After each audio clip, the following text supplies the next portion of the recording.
नमस्कार, आप देख रहे हैं यू न्यूज यूपी और मैं हूं राहुल सिंह। यूपी गुनाह में एक और सनसनीखेज सच्ची खबर लेकर मैं आपके सामने एक बार फिर से हाजिर हूं। ये खबर जो है यूपी के कानपुर जिले से जुड़ी हुई है और बेहद ही मतलब जब इस एक युवती की हत्या होती है, इस हत्या 13 दिसंबर की रात को होती है।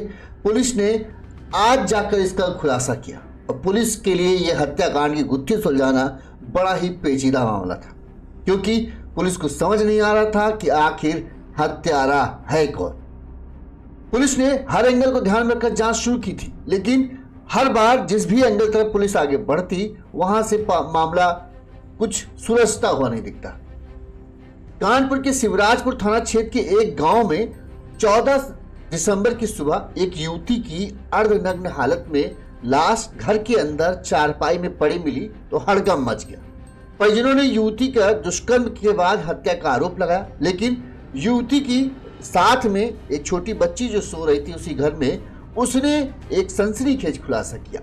उसने कहा कि रात में जब वो मोबाइल देख रही तो एक लड़का आया रहे। कानपुर की आवाज में हम बोल रहे हैं। लड़की जो भतीजी है वो कहती है रात में एक लड़का घर आया था, काले कपड़े पहने हुए था और बुआ ने उसके लिए चाय बनाई थी।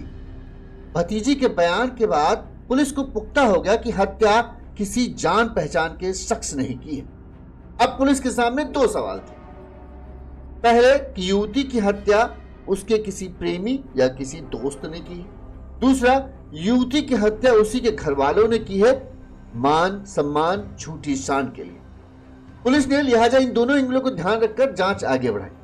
पुलिस ने जब युवती के प्रेमी को किसी तरह से खोज निकाला, उस तक पहुंच गई, उससे पूछताछ की तो उसने ये माना कि वो रात में अपनी प्रेमिका से मिलने पहुंचा था, क्योंकि उसकी प्रेमिका ने खुद उसे बुलाया था। उसने कहा था कि वो घर पर अकेली है और वो घर आ सकता है। लेकिन उसका कहना था कि जब वो अपनी प्रेमिका को घर से वहां से छोड़ के आया था तब तक प्रेमिका पूरी तरीके से ठीक थी, उसे कोई दिक्कत नहीं थी। तो आखिर उसकी हत्या की किसने? प्रेमिका ये कहना था कि उसने नहीं मारा है। वो जब आया है तब जो उसकी प्रेमिका थी वो पूरी तरीके से ठीक थी, उसने उसका हत्या नहीं की। हाँ, वो एक घर जरूर गया था और घर छोड़ के आया तो पूरी तरीके से लड़की सही सलामत थी। पुलिस के लिए अब ये मामला फंस गया कि क्या अगर प्रेमी, चूंकि सख्ती से पूछताछ की थी, उसके बाद भी उसने उस चीज को माना कि नहीं भाई हमने हत्या नहीं की, हम गए जरूर थे लेकिन हमने हत्या नहीं की।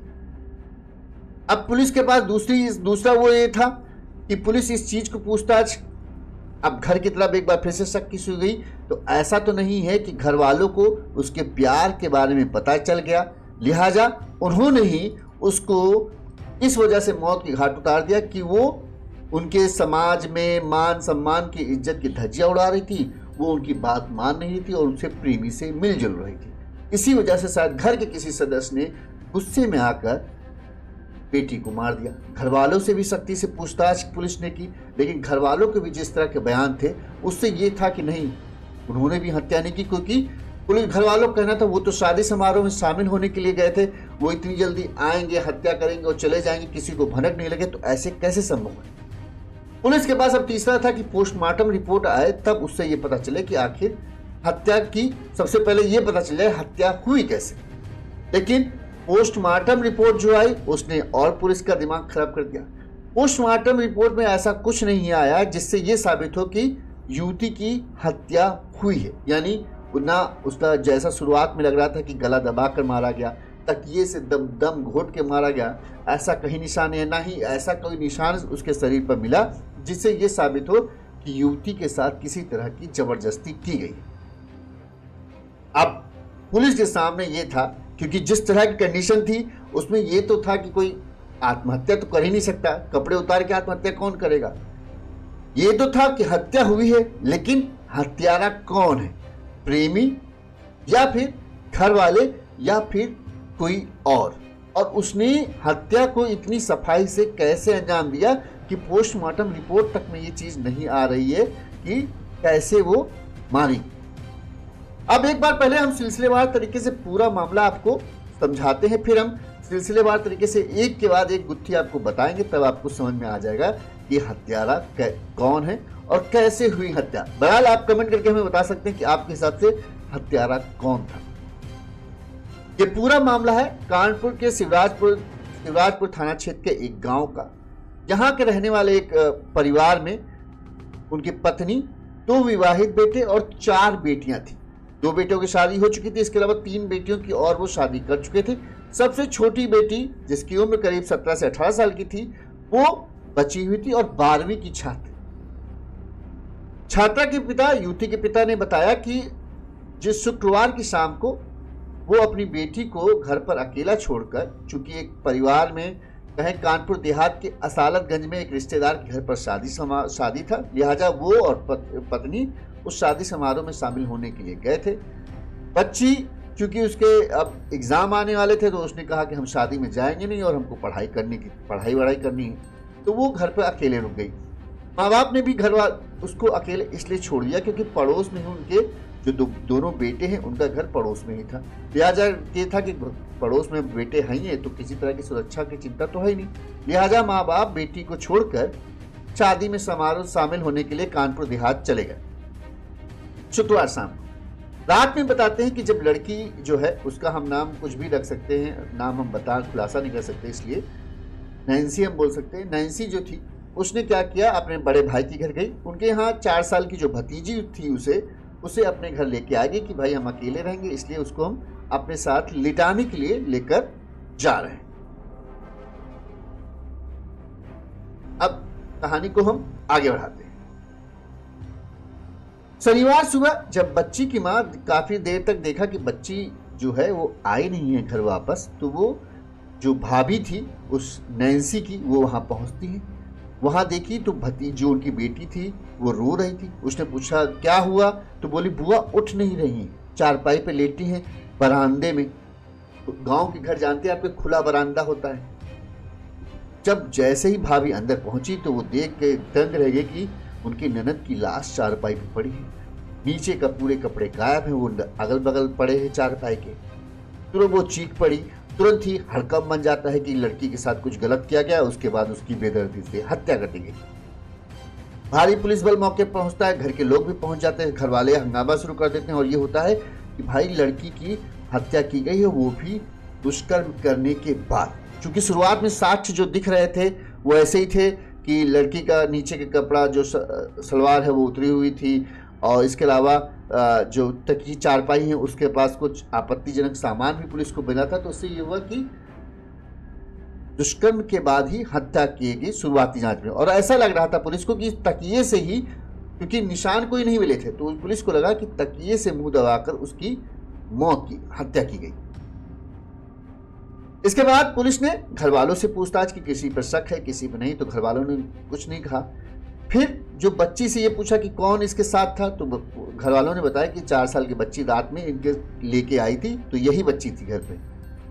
पुलिस ने किसी तरह से बहला फुसलाकर बच्ची से पूछताछ की, तो बच्ची ने बताया कि रात में करिया कपड़ा पहन के एक आदमी बुआ के पास आवारा है। बुआ ने हमें मोबाइल दे के सुला दे और चाय बनाने चली गई थी और हम सोए गए। उसने ये कहा कि काले कपड़े पहन के एक लड़का आया था, यह हमने देखा, और बुआ उसके लिए चाय बनाने के लिए चली गई और हमसे कहा लो मोबाइल देखो, और हम मोबाइल देखते देखते सो गए। यानी भतीजी के बयान से ये तो बात साफ हो गई कि जो भी आया था उसको लड़की अच्छी तरह से जानती थी। पुलिस को यह भी मिला कि हत्या करने वाला जो शख्स था वो किसी तरह से जबरदस्ती या छत से कूद कर नहीं आया, क्योंकि कहीं इस तरह का कोई प्रवेश का निशान नहीं मिला। सबको लगा कि हाँ घर से ही आया। तो पुलिस को इस बात से और ये पुख्ता हुआ कि जान पहचान का ही आदमी इस हत्याकांड में शामिल है। ये तो बात अब पुलिस के सामने साफ हो गई। अब ये था या तो प्रेमी ने मारा, यानी जो लड़का मिलने आया था वो है हत्यारा, या फिर घर के किसी आदमी ने इस हत्याकांड को अंजाम दिया है।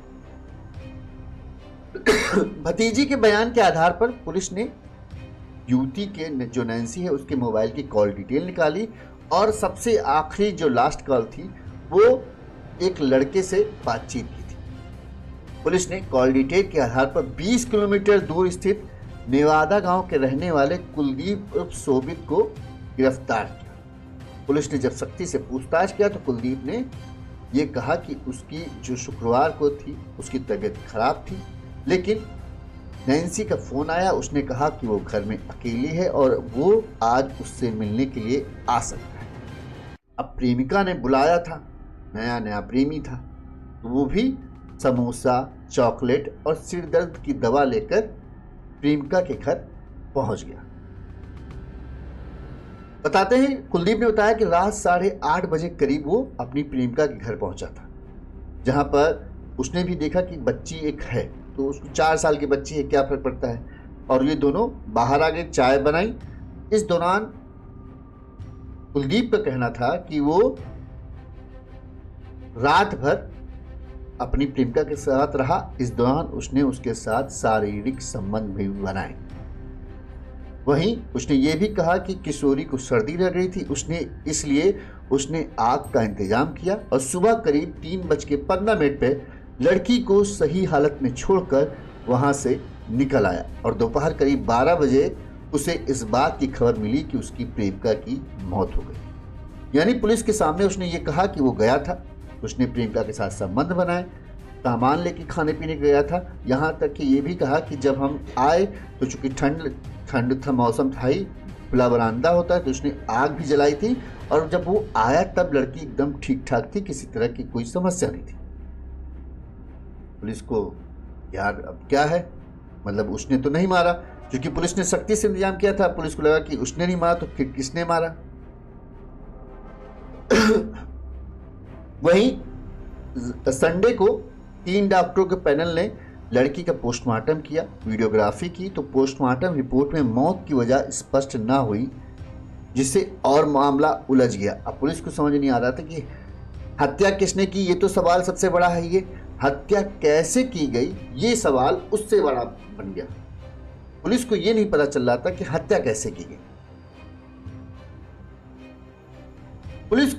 लिहाजा पुलिस ने एक बार फिर से अब घर वालों की तरफ सुई गई, शक की सुई घूम गई, कहीं ऐसा तो नहीं कि घर वालों को इसकी भनक लग गई।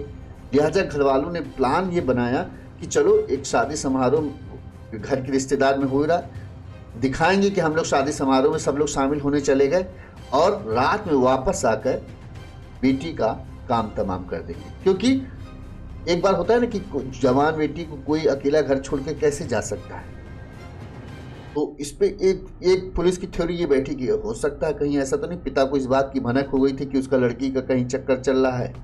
उसने समझाने की कोशिश की होगी लेकिन मानी नहीं। लिहाजा उसने गांव वालों को एक चकमा देने के लिए ये प्लान बनाया कि शादी में जाएंगे हम दोनों लोग, तो सबको लगेगा शादी में चले गए। रात के 2-3 बजे करीब वहाँ से लौट के आएंगे चुपचाप, यहाँ हत्या करेंगे और फिर वापस चले आएंगे, किसी को कानों कान भड़कने लगेगा और पूरा इल्जाम किसी और के ऊपर डाल देंगे। पुलिस ने सख्ती से पूछताछ की, लेकिन घर वालों से भी पूछताछ में पुलिस को कुछ नहीं मिला। एक थ्योरी यहाँ पे ये भी था कि घर वाला अगर पिता या भाई कोई भी हत्या करेगा तो वो कपड़ा कभी नहीं उतारेगा, हत्या कर देता, चला जाता। जो कपड़ा उतरा हुआ मिला था उससे पुलिस को लग रहा था कहीं ना कहीं इस पूरे कांड में प्रेमी का कुछ ना कुछ वो चीज है जो छुपा रहा है, वो कुछ पूरी बात नहीं बता रहा है, उसी के पास कुछ ना कुछ ऐसा है जो इस हत्याकांड का खुलासा आखिर कर सकता है। घर वालों से पूछताछ के बाद फिर से पुलिस ने एक बार प्रेमी को बुलाया और इस बार उससे बहुत सख्ती से पूछताछ की। पुलिस की सख्ती के आगे इस बार प्रेमी टूटा और पुलिस ने कहा कि एक भी बात छुपाई तो सोच लेना। प्रेमी ने बताया कि हाँ वो उससे मिलने गया था, 8:30 बजे पहुंचा था, लेकिन चूंकि वो प्रेमिका से मिलने पहली बार जा रहा था, पहली बार उसे अपनी प्रेमिका के साथ रात गुजारने का मौका मिल रहा था, तो वो चाहता था कि इस रात को यादगार बना दें, ऐसा यादगार बना दें कि प्रेमिका कभी उस रात को भूल न पाए। लिहाजा वो अपने साथ सेक्स वर्धक दवाएं लेकर गया था। जब प्रेमिका ने चाय बनाई तो उसी दौरान उसने उन दवाओं का सेवन किया, जिसके बाद उसने प्रेमिका के साथ संबंध बनाए। इस दौरान बताते हैं कि उसने प्रेमिका से 2 बार संबंध बनाए और 7 घंटे तक प्रेमिका जो थी वो बिना कपड़ों की थी, खुले में, सर्द रात, भयंकर इस समय मौसम ठंडा चल ही रहा है, आपको पता है रात में टेम्परेचर 2 से 3 डिग्री तक पहुंच जाता है। उस भयंकर ठंड में 7 घंटे तक लड़की बिना कपड़ों की थी, जिसकी वजह से उसे ठंड लग गई। जब उसकी तबीयत बिगड़ने लगी, उसका शरीर अकड़ने लगा, तो प्रेमी डर के मारे उसे वहां से छोड़कर भाग निकला। इस दौरान उसने आग जरूर जला दी थी ताकि उसे शायद राहत मिलेगी तो ठीक हो जाएगी, लेकिन वो जब उसकी तबीयत ज़्यादा बिगड़ने लगी तो वो डर गया। उसे लगा कहीं कुछ गड़बड़ हो गया तो हम फंस जाएंगे, लिहाजा वो उसे छोड़कर भाग गया और दोपहर तक उसे इस बात की खबर मिल गई कि उसकी मौत हो गई। इलाज न मिलने की वजह से प्रेमिका की मौत हुई और जब डॉक्टरों ने भी इस चीज़ को ध्यान में रखकर जांच की तो हाँ, पुलिस को भी लगा कि हाँ, ये संभावना, डॉक्टरों ने कहा ये हो सकता है। तो प्रेमी का ज़्यादा प्यार प्रेमिका के लिए मौत की असली वजह बन गया। ठंड की लगने से 7 घंटे तक बिना कपड़ों के इस भीषण ठंड में रहने की वजह से लड़की को ठंड लगी और उसकी ठंड की वजह से मौत हो गई। पुलिस ने इस मामले में प्रेमी को गिरफ्तार कर लिया है। प्रेमी के खिलाफ दुष्कर्म और पॉक्सो एक्ट की धारा में FIR दर्ज कराकर उसे जेल भेज दिया गया है। वहीं घरवाले, गांव के लोग, जिसको भी इस खबर का बारे में पता चल रहा है, वो सब हैरान है कि ऐसा कैसे हो गया। बहरहाल प्रेमी पुलिस की गिरफ्त में। इस खबर पर आपकी क्या राय है, हमें कमेंट करके जरूर बताइएगा। इसी तरह से गुनाह की तमाम खबरें हम आप तक पहुंचाते रहेंगे। देखते रहिए यू न्यूज़ यूपी। नमस्कार।